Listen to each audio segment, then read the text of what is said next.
I'm not to sound any kind of way, I'm not a dumb person, right?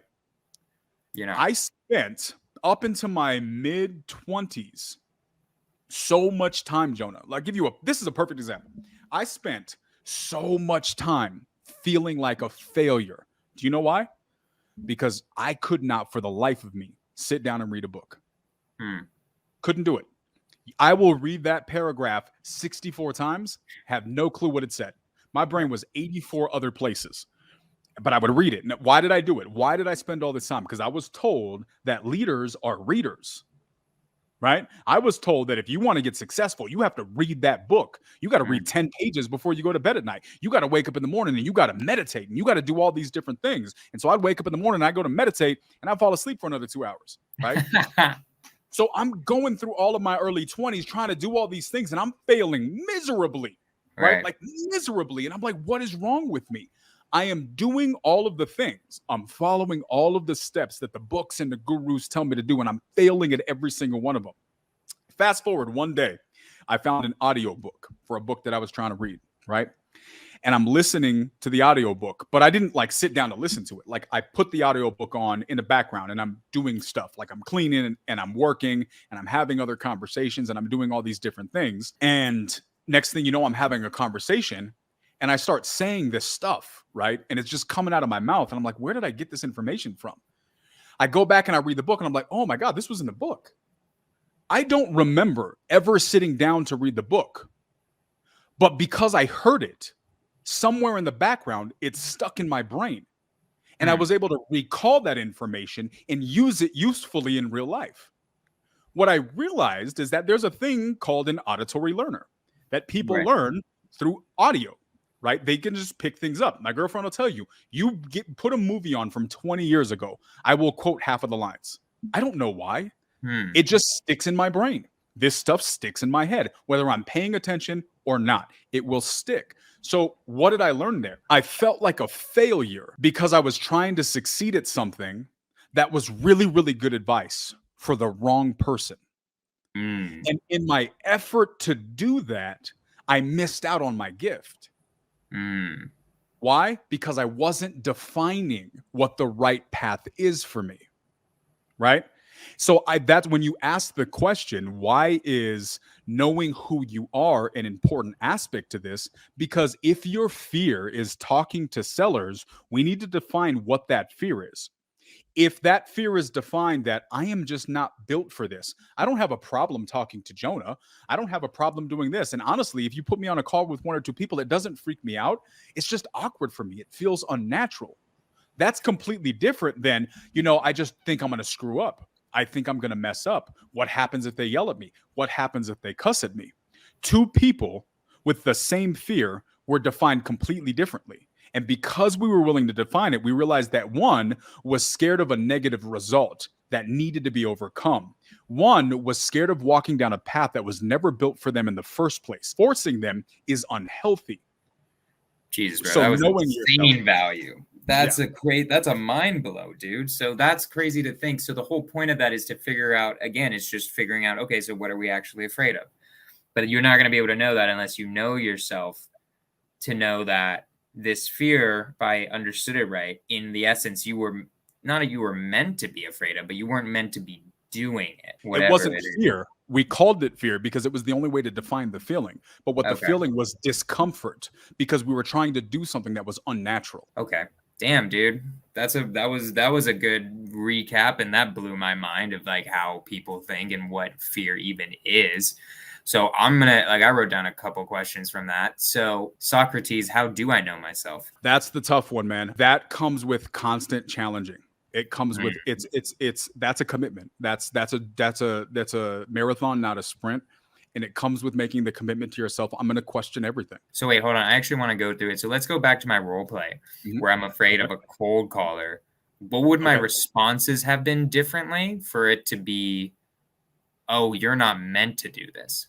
Like what would I have said? It would have probably been that this is a little bit me just having experience reading people. Like I'm going to have a sense out of the gate, right? But when you say things like, what you said, that tells me that that's a surface level fear. It is a common thing that most people fear, which can be overcome. When you start saying things like, I don't know, I'm just like, that's just not for me, right? Saying the phrase that's just not for me is a pretty inherent, like, we don't know how to define it, but we know that's just not for me. Like, I'm just not that guy that does that. That's just not how I'm built. Like, I'm much rather be doing this.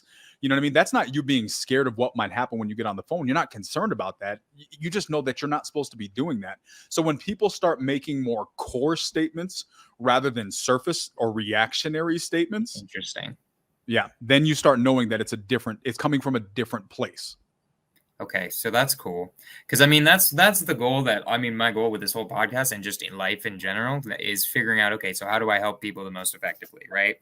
And so I'm interested. So saying core statements. I'm writing this down. I'm literally writing this down. Saying core statements probably starts getting to they weren't meant to do it. Anything else that really like differentiates in your mind that it's like more like a surface level fear versus like, oh, this person it's just not them? I think it's one of those things that we have to just a sense. It's a sense, right? You have to trust naturally. Like, here's what are we talking about here? What we're taught is that we are put in environments that bred us away from our natural way of finding our place in life because we're taught to all fit into this one category, right? But inherently, those natural things, we inherently understand those about each other, right? Like, when I listen to someone, you're going to kind of sense like, okay, maybe this just isn't for them, right? Now, if you can't, I think this is what's cool about having a good community, right? Being able to get third-party perspectives, get other people's opinions, sometimes helpful because we can't know everything. But I think core statements are a really, really important one. Saying that that's just not for me, saying that I enjoy this more, right? Like, at the end of the day, let's keep it really surface level. If you freaking hate it, don't do it. Like, it's really that simple. But again, just define why you hate it. Do you hate it because you're scared that something bad might happen? Well, then try it a couple of times. Go through those bad experiences and see if it's as bad as you thought it was. And if then that's a great way to do it. Like, if you hate it and it's going to make you miserable every day, it's probably a good sign that it's just a core thing. Like, for example, Jonah, when I see you, I don't see you as the type of person that says, you know what, I can't wait to go be a hardcore closer and sell timeshares, right? I don't see you as this. Right. But I also see you as a type of person that says, you know what, I can do that. I'm good with people. It just doesn't stress me out. Right. Like, it's not something maybe I'm wrong, but my guess, correct me if I'm wrong. My sense from you is you don't wake up every day longing for the opportunity to negotiate and close a deal, but you know that it's a necessary tool to the end result and it's okay. I'm good with it. I actually am kind of like that. Are you really? Yeah. I like closing deals. Like, it's pretty fun. Do you really? Okay. Perfect. Yeah. It's okay. Here's the thing. I was doing the previous guy was not that, like, not me at all. I was immediately down to cold call and close deals with sellers. I'm a pretty damn salesperson. I hate the integrator stuff. Like, I was about to say, how this applies to me is like anything, dude. I like literally have been spending the past 2 or 3 days creating trainuals for my new employees, and it's literal torture. I'm literally just like trying to organize it, and then I'm throwing it to one of my virtual assistants who's not really an integrator either, so it's getting done badly, and it's one of the first things I need to do is hire an integrator soon. But so you just answered that question. Right. How do we know? That's how you know. If it is pulling teeth for you, this is not a fear issue. It's just a misery issue. That's just not for you, right? Do something else and find somebody who enjoys or at least is okay with doing that thing. Right. Yeah, no, 100%. I mean, like, it totally makes sense. Like, it is an interesting thing when I think about, like, how do I know myself? It's 100%. That's part of it. It's 100%. And I think really that's one of the cool things about owning a business is you have to know yourself. It's not going to freaking work unless you know yourself. No. Like, I remember when I first hired my first employee, my first VA, he's amazing. He's super good. But 3 months in, he was screwing up, and I was getting frustrated. And I was like, dude, does this guy suck? Like, I made these trainuals. They're pretty dope. Like, I don't understand why he's just not getting it. I've told him how to do it one time. Like, I don't get why he doesn't understand what's going on. And then I, like, started turning it back to myself. I'm like, oh, no, I'm just incredibly impatient. Like, that's just a natural thing for me. It's a natural character flaw. It's like, I want things to get done the way I said it. Not the way I said it, the way that I'm envisioning it in my head. I'm a visual person. I'm not an auditory person. So I see things and I see how I want it to get done. And then I try to express it in words.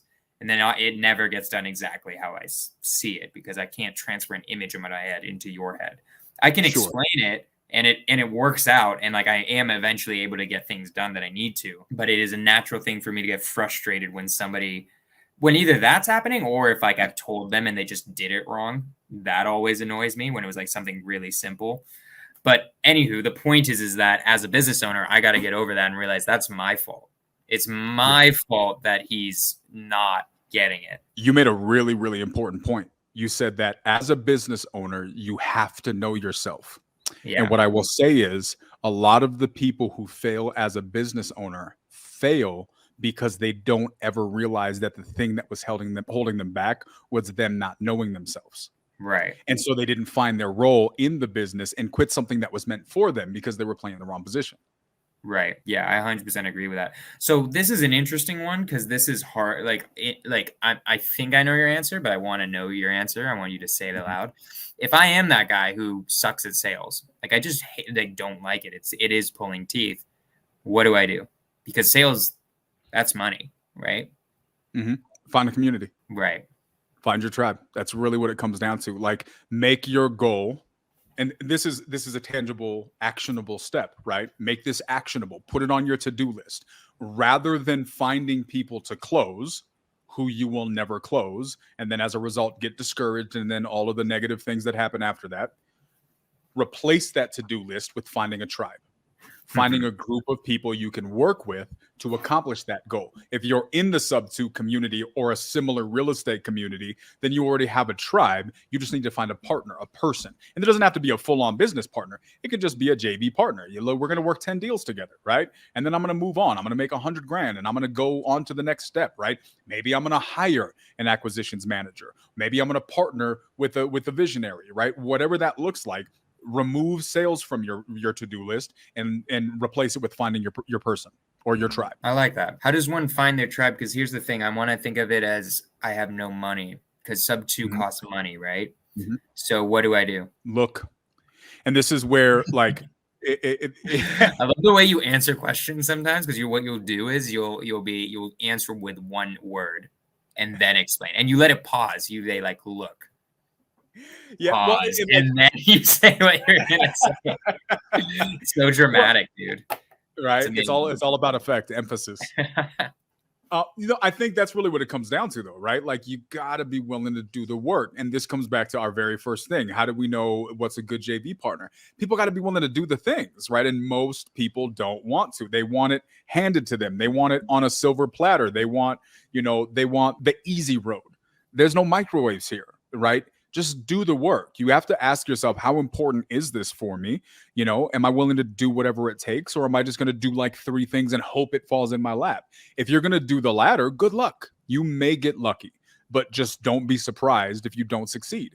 If you really want it, then say, I'm going to spend an hour a day. I'm going to go join every single solitary group that there is. And I'm going to make myself visible in that group, right? This is literally kindergarten 101. How do you make new friends? You go and you introduce yourself to people and you say, do you want to play with my toy? Right? Like, do you want to work on a deal together? I have a lead. Do you want to call my lead? Right? This is so simple. You and I are both mentioned people inside of the Subto community. The day you joined, did Pay say, oh my God, that's Jonah Corchin.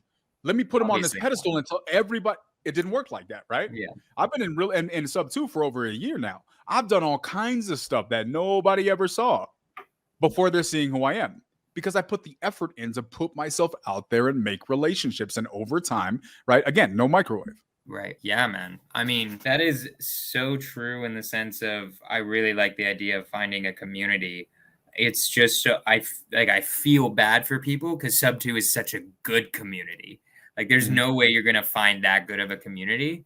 And my only worry with that advice, but you're right in the sense, it's like kindergarten. Like, it's just going to happen. Like, you're going to join communities and they're going to suck, and people are going to be terrible, because people are terrible sometimes. And then sometimes people are going to be great. And so I get it, because there's literally no other way to do it. It makes sense. Like, you have to find somebody else. How are you going to do it? Through community. And then You're just going to have to vibe with the person who can give you what you need in your business. And what did I say at the beginning? Like, everything in life is defining it, right? So if we want to define what do we do, then you just go out and you talk to people. Like, that's that you've defined what's my hurdle. That's the biggest thing. Why do people have a hard time succeeding in things sometimes? Because they don't know what to do. What are we back to? It's the unknown, right? So go down to the lowest common denominator and do the simplest thing and just do that enough, right? Are you doing the wrong thing? You don't know until you do it enough. And guess what? Right. If you do it long enough, you'll run into someone who says, hey, you actually have been doing that wrong. Maybe can I show you? And guess what? You may have a friend there. It's really that simple. It's like you said, you gave a great example. Like in school, some kids are going to be mean. Some kids are going to be awesome, right? It's the same thing. You join a bunch of groups and you meet people. Guess what? You may get ripped off out of a deal. This might happen. I have been ripped off. It definitely will happen. Right? That going back to your thing. It's going to happen. Yeah. Right. And like, look, I don't know who it was that said this the other day. And they were like, you're not in business unless you've been sued.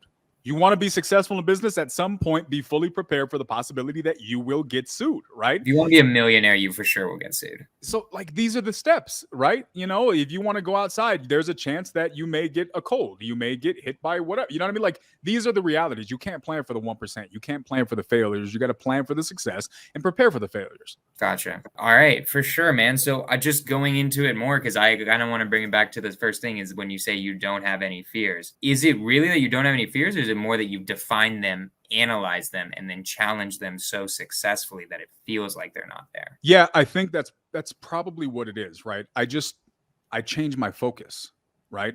The reason why fears slow people down is because they focus on those fears and let that focus determine their decisions.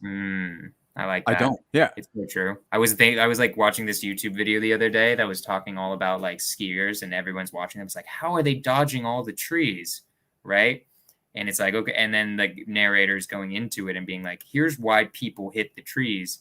Because when they're going down, all they see are the tons of trees that are in their way.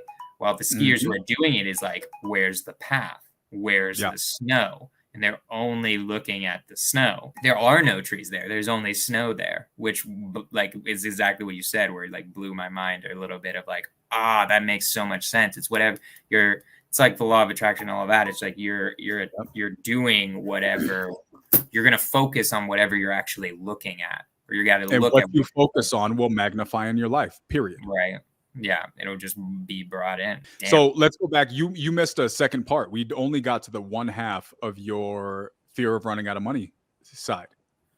So where were we? Because we just went through a whole whirlwind of stuff. Yeah, we did. So the first half, I went all the way to the back of the book, right? Yeah. So let's bring it back to tangible now, right? Because you may not become a professional, introspective human being who understands all of your intricacies and how you function tomorrow, right? So well, Daniel, I've been that for quite a while, so screw you. I apologize. And you got the wizard robes to prove it, right? Yeah, so you have to have a little bit of self-awareness to be able to rock the wizard robe the way you do. Oh, obviously, I'm just playing. Keep going. No, but here's the thing, right? This is again, it's a marathon, not a sprint. We are all on this journey, every single one of us, right? And some of us have to just go there. You're going to see some people who just inherently know who they are, and there's just this air and vibe about them that they are magnetic people, because there's something powerful about knowing yourself. But what do we do before we get there? Until we get to that point, what happens? Well, I think that really comes down to, let's talk about your situation. You said that you're concerned, your fear is running out of money. So how do you solve that in the short term? Ultimate solution is a long-term thing. I think in that scenario, bro, the first thing I would use is realize that you'd go down to that list that you have, right? Can you pull up the list that you have? So step one is define the fear, right? Analyze the fear. Boom. Challenge the fear, do the thing, right? You're already doing step three, right? So what do? You go back and you repeat step two. Oh, keep analyzing. For your situation, you're already doing the thing. Yes, always continue doing the thing, but doing the thing hasn't solved your problem. Right. Which means, so let's go back to math class. What was the example that I used in fractions? Break down the lowest common denominator. You got to get to the lowest common denominator. You will never get the right answer until you do that, right? You will always have an answer. You have an answer, but you don't feel resolved because you don't have the right answer. So in this situation, right, because this is life, humans are different. So for this specific situation, once you've defined the fear, which you've done, and you have done the thing, which you're doing, the next thing is, okay, well, what now? You have to keep going back and revisiting it until you can figure out the math. What did I say at the beginning? Sometimes the right answer is just starting the thing. You have enough. When we gave the example of the person that was scared that they were going to get cussed at, what did we do? We broke it down to like 3 layers. And then what did I say? I said, sometimes that's enough. Just keep going until the next exit. But it doesn't, but what are you doing in that process? You're staying on step 2. You're going back and revisiting from time to time to see if you found the piece. Because sometimes, guys, sometimes the answer to our questions are found on the journey. Right. And I think a lot of us are waiting till we have the answers to get started on the road, not realizing that our answers are like 3 exits away. And it's the only way in the end. It is. So, but in your situation, here's the cool thing about what your fear is. You can actually let your fear be your fuel. Yeah. Until you define it, and then your fuel will change. Yeah. I mean, I can tell you what I've been doing too, because this was something I realized in the mastermind. You weren't in the room where we did the breaking down for me, but basically I wrote down like fears that were holding me back. And the one thing, I love Pace, but I realized he gave me advice based on that fear. And then in my head, I'm like, no, what's the right advice? And then I had a whole thing. And he's like, dude, hire somebody. Like, your fear is spending money, but you really need to hire somebody. And I'm like, okay. So then I thought about it, and I just literally thought about it more. I don't know if I analyzed the fear, but eventually I kind of was just like, screw you, bro. Like, for me, this is what I a lot of times do, is like, screw your fears, just do it. And not everybody can do that, is the thing. That's why I'm trying to like help people. But like, I have a good knack for being like, bro, shut up. You've made so much money already. It doesn't even make sense that you'd run out of money at this point. Like, how much money you made last year is going to at least double. How in the world are you going to run out of money? That's just a stupid concept. And I think that went to analyzing the fear, being like, let's think about this for a second. Is that actually even going to happen at this point? Maybe when you only made 100K, that's possible. But like, with how much money you've made now, like, how in the world are you going to run out of money? Like, you paid yourself. It's not going to happen. And you're preventing yourself from hiring people, which is what you need to get to the next step. And you're being an idiot. And that kind of clicked in my brain a little bit more with the mastermind. And so now I'm at okay, we just got to do it. Like, screw it. Yeah. So I followed it subconsciously, I think, what you're saying. Well, here's the thing. Like, and I think sometimes what we realize, like, I think that's a perfect example, right? Because guys, let's be really, really clear. We're breaking this down into points, and these are good universal points. But if the final point is know yourself, then you have to take away from this entire podcast the fact that all of these points are only relative to who you are as a person. So there's going to be some things that are a little bit different for you, because that's the nature of this thing. And we got to accept and make room for that. Now, but here's the thing, right? So what you're saying is we use the example of being in the dark room. You're doing the thing. You're walking around in the dark. At this point, eventually, you're just going to flip the light switch and realize, oh, shit. Okay, well, all right. So that was what I was worried about. Let's just not talk about it. Right. You know what I mean? And it becomes that simple. But the fact is that you're still doing the thing. But I can tell you right now, without a shadow of a doubt, without question, you want to find the best, fastest way to get to these things, start with action. Start with doing the things, period. Just start there. Start there. Let the rest happen on the way, right? It's in the going and the doing. That's when you'll figure all that out. You will wait forever trying to figure it out and be ready to go. Yeah, 100%, bro. Dude, I think that's a pretty good wrap up. Anybody who's on it, if you want to ask some real quick, I'm going to wait like a minute for you guys to ask some questions if you want, because there's 5 people on here, which I'm happy about.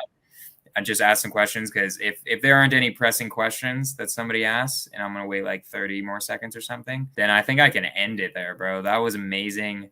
Dude, I am blown away from all the knowledge you just shot at me and everybody else here. That was incredible. I want to read the book. God damn it. Like, I want, like, Jesus. I mean, who doesn't want to read the book after that is insane. I appreciate it. That's going to be the book club. Like, you should just tell Pace, like, yo, what if you guys read my book? We'll do the launch inside of the book club. Yeah, 100%. Yeah, man. I mean, I'm going to ask you one more question. People can leave if they want, but I want to ask one more question is give an example. Because do you do this automatically? You said you don't have any fears, but is it because you do this automatically, or do you like actually have an example where you had to do this in the business and you just do it so quickly you don't even think about it? It's so I'll use an example. So yeah, it's become a habit, right? Again, I think that a lot of life is learning the tactic until the tactic becomes a part of who you are, right? So I use this in sales training a lot. If someone tries to teach you a new tactic in your sales conversation, let's assume you're doing sales and this is what you do, you want to become a better closer. A new tactic is a good thing to try, right? But until you practice it enough that it becomes a part of who you are, it's still something that you're doing. And if it's something you're doing, it's not organic to you. It's an action, right? So in life, that's what we do. Anytime we learn something, we do it, right? Until it becomes a part of who we are. It's developing the habit until we feel it's going to the gym for 30 days and we don't feel like it until we feel we're not going, right? It's a universal law that happens in human nature, right? So I think there is a big part where that's just it. I've done it so many times, I don't think about it. But there are still places where it triggers, right? I used to do a lot of public speaking, and it doesn't matter. No matter how many times I would do public speaking, right, and just get up in front of people and run my mouth, there'd still be that thing right beforehand, right? So for me, what I learned from myself is the same. When I didn't realize it at the time, looking back and realize, oh, that was the same thing. It's the same thing, right? As in a different scenario, I distracted myself, right? So what I would do is if I knew I was going to be speaking, I would be busy doing something else until the second I had to go up on stage. Like, give me a work, completely unrelated. Give me a work call. Let me talk about something else. Just something completely unrelated until it was time to go up. And then all of a sudden I'm there. And what happens is, and we'll end this with a cute little story, right? If anybody's ever seen this, Will Smith actually came out with this video like 6 months ago. I was literally thinking of this video exactly when you were the skydiving, right? Yeah, the skydiving, exactly. Okay. I already knew I already know this video. Right. So when I saw when I saw this, I was like I love this story, right? Because it's true for so many reasons. It's another person's example of the same thing that we've been talking about, right? Everybody has their own examples in this. So for those of you who don't know, you can probably find it, look up Will Smith skydiving. And so essentially what he does is he gives a story about how he was going to go skydiving and how the entire night before he was like freaking out. Like he was in his bed, he couldn't sleep. And he was like just really terrified about all the things that could happen. And he goes through this really long story talking about for all of the time leading up to the fact that he was about to be jumping out of this plane, he was terrified. And he was so terrified that it destroyed his experience to a really, really cool thing. And what he realized, he said, once I jumped, I wasn't scared at all. Like, I was just like in awe of all of the situation that was going on. And he said, the craziest part is when I was in bed, I was terrified. I wasn't in danger when I was in bed, right? At no point during the point that he led up to him jumping out of that plane was he in danger until he jumped out of the plane and then the fear went away, right? So with that being said, that was the maximum point of danger. That's when he actually could have died. At exactly the maximum point of danger was when the fear wasn't there. And so his story was like, fear is all in your head. Don't allow something to stop you when there's really no danger. When the thing that you're actually scared of isn't as dangerous as you thought it was. Now, obviously, skydiving has its own inherent fears. So to use that example, and you guys look up the story, it's a really cool story, and he says it better because he's Will Smith, right? Here's how this comes back to me. What was funny is, and I did this years ago, right? Well before Will Smith had this skydiving experience. And I realized that if I distracted myself, I wouldn't be laying up in bed the night before scared of jumping out of the plane. Right? 10 minutes before you're going on stage is when and then what happens, you get up there and you're shaking and your breathing's funny and you don't know what to say and your words get jumbled, all because that part leading up to it puts your nerves into this weird place that you take with you onto the stage. When I distracted myself, the nerves were gone. I jumped on the stage. There was nothing to be scared of, just like Will Smith's story. So in summary, what we were talking about? I just changed my focus. Right. Just like I did with everything else. I focused on something else and realized that the fear was just my brain doing something that it was trained to do, but it wasn't necessary in my current situation. Damn, bro. That was lit. You've made this the best podcast so far. I'm going to say that. That was sick. I didn't know how you had so much on fear and mindset and that type of stuff that I'm so glad I had you on, bro.